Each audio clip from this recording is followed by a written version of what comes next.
Dès la première rencontre, on a vite réalisé que ce projet-là allait être très excitant, très intéressant. Bon, pas seulement parce que Matt est un artiste exceptionnel, mais bien sûr parce qu'on a compris que les avancées technologiques qu'on allait pouvoir faire dans le cadre d'un processus créatif comme ça allaient vraiment nous aider à explorer au confluent là, des impacts technologiques et des perspectives sociétales et de comprendre des nouvelles choses.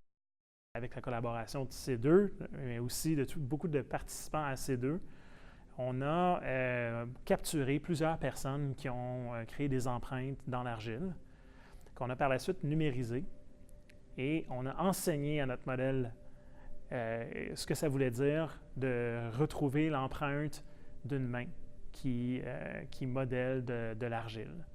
D'un point de vue technologique, le projet a impliqué des chercheurs, des ingénieurs et des gens experts en sciences appliquées.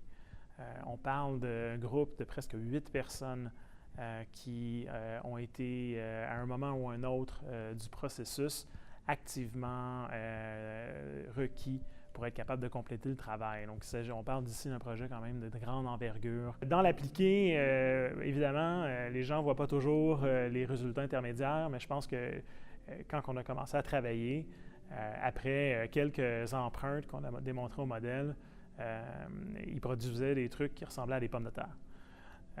Évidemment, on n'était pas très contents. Donc, on a continué à lui montrer de plus en plus d'exemples.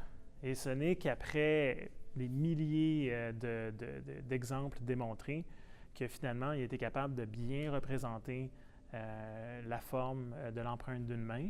Ce qu'on a réussi à accomplir dans une période de temps très courte, d'être capable de faire avancer la science au niveau de la capture de style avec des images et des objets en 3 dimensions n'avait jamais été faite par le passé. Donc, va découler de ça d'autres avancées qu'on espère être capable d'utiliser dans d'autres secteurs.